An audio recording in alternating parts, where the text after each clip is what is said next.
Hello বন্ধুরা, আজ আপনাদের সামনে একটি রোমাঞ্চকর গল্প নিয়ে হাজির হয়েছি আপনাদের থ্রিলার ক্রিয়েটিভিটি চ্যানেলে। গল্পটির নাম অদ্ভুত উড়ে।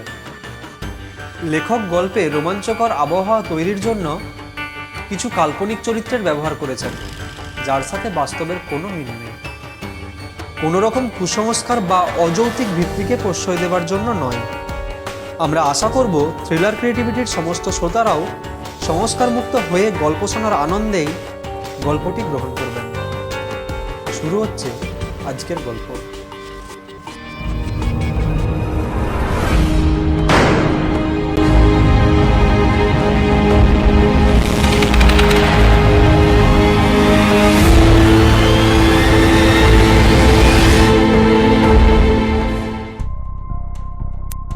একবার হুগলি জেলার মৌবাসিয়া গ্রামের হরিপদ কি একটা কাজে কলকাতা গিয়েছিল। ট্রেনের গোলমালে ফিরতে তার রাত হয়ে গেল। তখন তো এখনকার মতো ইলেকট্রিক ট্রেন ছিল না।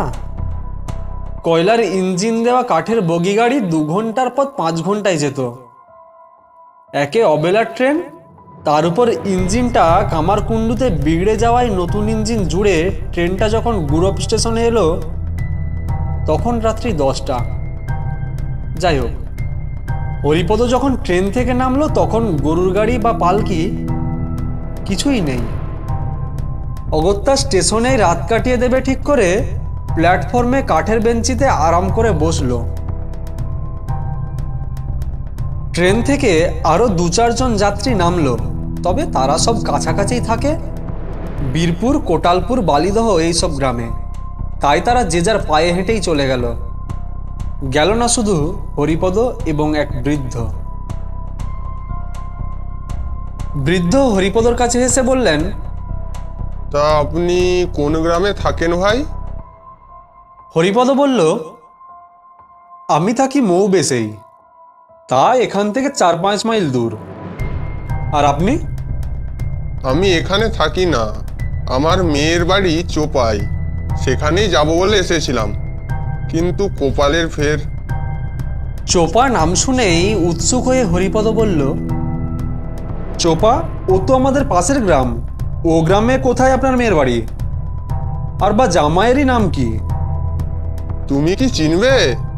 আমার জামাইয়ের নাম লালমোহন দাস। লালমোহনকে চিনব না? ওর বিয়েতে বউ ভাতের দমবর খেয়েছিলাম। তা আপনি লালমোহনের শ্বশুর যখন, তখন আমার সঙ্গেই যাবেন। কিন্তু মুশকিল হলো, এই রাত্রে আরও 2-1 সঙ্গী থাকলে ভালো হতো। তা দুজনে কি করে যায় বলুন তো? তাহলে কি সারা রাত এখানেই পড়ে থাকতে হবে? তাছাড়া আর কি? তা আপনি বুড়ো মানুষ একা একা এলেন যখন, সকালের গাড়িতে কেন এলেন না? আমার আজকে আসার কোনো ঠিক ছিল না। অনেকদিন মেয়েটাকে দেখিনি, তাই ওর জন্য মনটা খুব ছটফট করছিল। সেই জন্যই হঠাৎ বেরিয়ে পড়লেন, এই তো? হ্যাঁ, ঠিক ধরেছ ভাইয়া। তা চলো না, একটু সাহস করে এগোনো যাক। হরিপদ বলল, সাহস করে না হয় এগোলাম, কিন্তু অতখানি পথ আপনি হেঁটে যেতে পারবেন তো? কি যে বলো, জানো না মোরা হাতি লাখ টাকা, 20 মণ 25 মণ ঘি খাওয়া হাড় আমার। হাঁটাকে আমি ভয় করি না, তবে অন্য কিছুর ভয় করি, তাই একা হেঁটে যেতে সাহস হচ্ছে না। হরিপদ বলল, ওই একই কারণে আমিও তো যেতে চাইছি না। তবে অন্য কিছু বলতে আপনি ঠিক কি বলতে চাইছেন তা আমি জানি না। তবে চোর ডাকাত ঠেঙাড়ে এদের ভয়টাই আমার কাছে বড় ভয়। কেননা ভূতের চেয়ে মানুষ আরো বেশি ভয়ঙ্কর। ভূত আছে কি নেই তা আমি জানি না, কিন্তু মানুষ আছে জানি। আর মানুষ পারে না এমন কোনো কাজ নেই। সে কি হে ছোকরা, তুমি শুধু মানুষকেই ভয় করো, ভূতকে ভয় করো না? না না। ভালো ভালো, ভূতের ভয় না করাটাই ভালো। আমি কিন্তু ভূতের ভয়েই একা যেতে সাহস করছি না। ওরা যখন এইভাবে কথা বলছিলেন তেমন সময় হঠাৎ দূরের একটি চালা ঘরে টিম টিম করে একটা আলো জ্বলতে দেখা গেল। হরিপদ বলল, চলুন তো, মনে হচ্ছে বালিদয়ের চায়ের দোকানটা এখনো খোলা আছে। গিয়ে দেখি এক আধ কাপ চা পাওয়া যায় কিনা।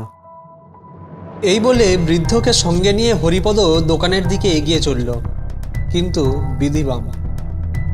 গিয়ে দেখলো দোকানের ছেলেটি সবকিছু গুছিয়ে গাছিয়ে চলে যাওয়ার জন্য দোকানের ঝাঁপ বন্ধ করছে। হরিপদ বলল, আচ্ছা, মুশকিল তো।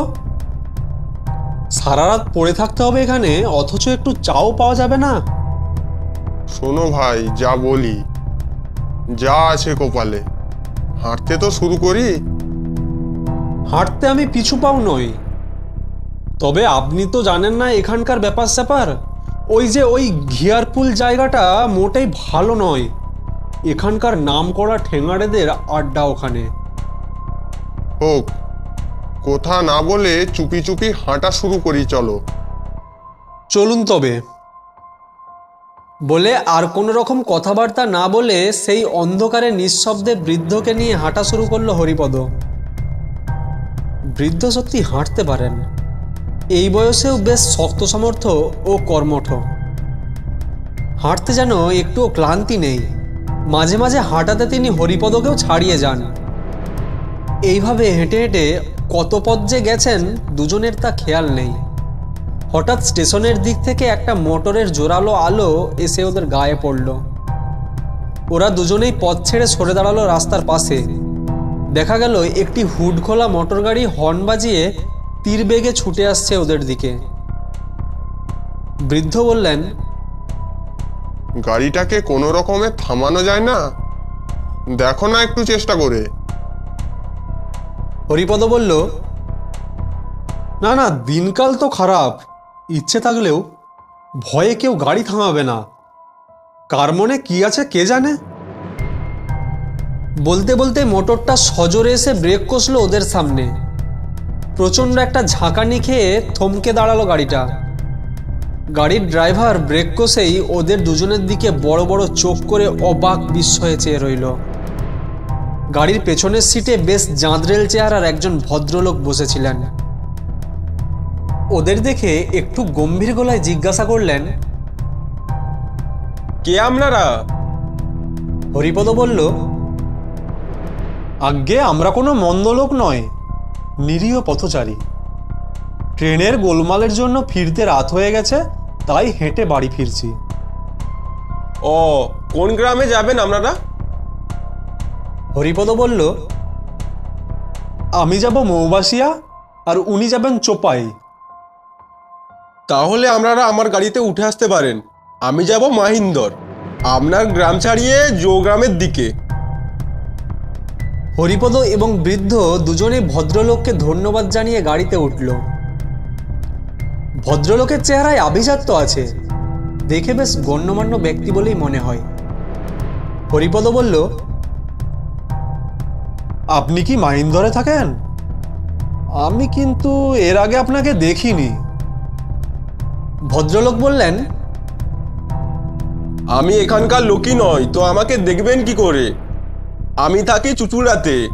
একজন মরণাপন্ন রোগীর কল পেয়ে তাকে দেখতে যাচ্ছি। ও, আপনি তাহলে ডাক্তারবাবু। তা মাহিন্দরে কাদের বাড়ি যাচ্ছেন? ডাক্তারবাবু এবার একটু বিরক্ত হয়ে বললেন, অত কৈফিয়ত আপনাকে দিতে পারবো না মশাই। যেমন বসে আছেন তেমনই চুপচাপ বসে থাকুন। এর ওপর আর কথা চলে না। হরিপদ চুপ হয়ে গেল।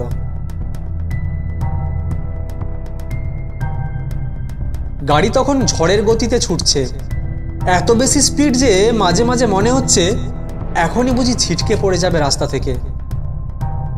কিন্তু সবচেয়ে রহস্যময় ব্যাপার হলো, এমন তীব্র গতি সত্ত্বেও পথের আর শেষ হচ্ছে না। মাঝে মাঝে মনে হচ্ছে যে পথ একবার পার হয়ে এসেছে আবার সেই পথেই ছুটছে গাড়িটা।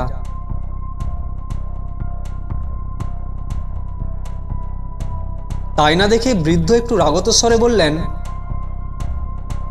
ডাক্তারবাবু, আপনার ড্রাইভারকে বলুন গাড়িটা একটু আস্তে চালাতে, না হলে যে কোনো মুহূর্তে উল্টে যেতে পারে। ডাক্তারবাবু বললেন, উল্টালেই হলো, গাড়িটা কতক্ষণ ছুটছে তার খেয়াল আছে? উল্টাপার হলে এতক্ষণ উল্টেই যেত। কিন্তু কি অসম্ভব রকমের লাফাচ্ছে, মাথায় ঝাঁকুনি লাগছে না? তার ওপর বুড়ো মানুষ আমি, এত কষ্ট সহ্য হয়? ডাক্তারবাবু বললেন,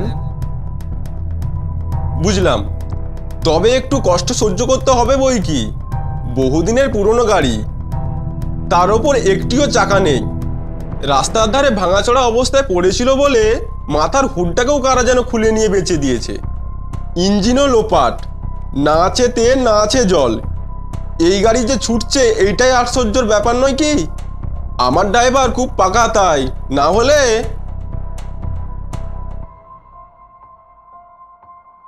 হরিপদর তো চোখ কপালে উঠে গেছে। সে বেশ বুঝতে পারলো কাদের পাল্লায় পড়ে গেছে। বৃদ্ধ কিন্তু ভয় পেলেন না, বেশ গম্ভীরভাবে জিজ্ঞাসা করলেন, চোপা কত দূর? ড্রাইভার এতক্ষণে কথা বলল, এই তো এসে গেছি। আমাকে আমার মেয়ের কাছে আজ যেতেই হবে, অতএব বেশি কেরামতি না দেখিয়ে তাড়াতাড়ি পৌঁছে দাও। না পারো গাড়ি থামাও, নেমে যাচ্ছি। বৃদ্ধর কথা শুনে ডাক্তারবাবু হো হো করে হাসতে লাগলেন। ড্রাইভারও অমনি তার বড় বড় চোখ দুটো ঠেলে বার করে খ্যা খ্যা করে হাসতে লাগলো।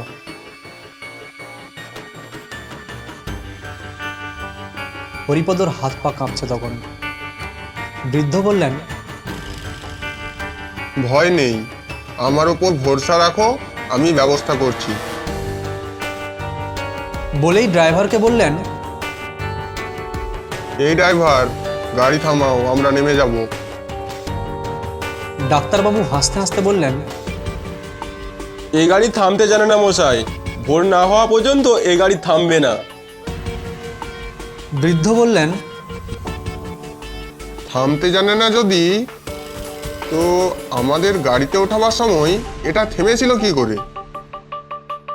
তখনকার কথা আলাদা, এখন আর থামবে না। যদি পারেন চলন্ত গাড়ি থেকে লাফিয়ে নামুন, একবার লাফ দিলে আপনারাও আমাদের মতো হয়ে যাবেন। আপনাদের মতন?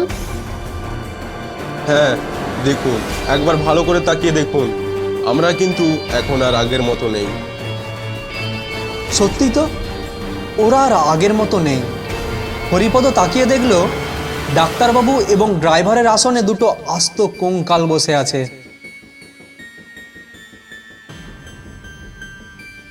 সেই দৃশ্য দেখে বৃদ্ধ ভয় পাওয়ার জায়গায় রেগে গেলেন খুব। বললেন, তবে রে পাজি নোচ্ছারগুলো, আমিও খেল দেখাচ্ছি, দাঁড়া। আজ সকালে ভাত খাওয়ার সময় মাছের কাঁটা গলায় আটকে মরে গেছি আমি। মেয়েটার জন্য খুব মন কেমন করছিল কদিন ধরে, তাই মেয়েটাকে একবার দেখতে যাচ্ছিলুম। ভেবেছিলুম আজ প্রথম দিনটা অন্তত একটু ভালো হয়ে থাকবো, এসব কিছু করব না। তা কিছুতেই ঠিক থাকতে দিলি না তোরা, নিজ মূর্তি ধরিয়েই ছাড়লি। এবার দেখ তবে আমার দৌড়টা। আমি যদি সত্যি সত্যিই মরে ভূত হয়ে থাকি, তবে এ গাড়ি আমি থামাবই। বলেই ইয়া বড় বড় দুটো হাত বের করে একটা বট গাছের ডালকে শক্ত করে ধরে ফেললেন বৃদ্ধ, আর অসম্ভব রকমের লম্বা ঠ্যাং দিয়ে টিপে ধরলেন স্টিয়ারিং শুদ্ধ ড্রাইভারকে। অতএব গাড়িটা প্রচণ্ড গতিবেগ থাকা সত্ত্বেও বেকায়দায় পড়ে আটকে গেল।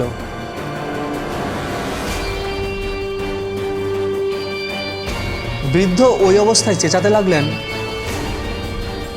নামো নামো, শিগগির নেমে পড়ো, আর দেরি করো না হরিপদ। আমি বেশিক্ষণ গাড়িটাকে এইভাবে ধরে রাখতে পারবো না। তবে লক্ষ্মী ভাই আমার, মনে করে আমার দুঃসংবাদটা আমার মেয়ের বাড়িতে একটু পৌঁছে দিও। জানাজানি যখন হয়েই গেল, তখন আর তো সেখানে আমার যাওয়া উচিত হবে না। হরিপদ তখন এক লাফে নেমে পড়ল গাড়ি থেকে। হরিপদ নেমে যেতেই বৃদ্ধ গাছের ডাল ছেড়ে দিলেন। আটকে থাকা গাড়িটা মুক্তি পেয়ে হুহুর শব্দে ছুটে চলল। হরিপদ অবাক বিস্ময়ে চেয়ে দেখল সেই অন্ধকারে মাঠের উপর দিয়ে এমন একটা গাড়ি ছুটে চলেছে যে গাড়ির একটিও চাকা নেই।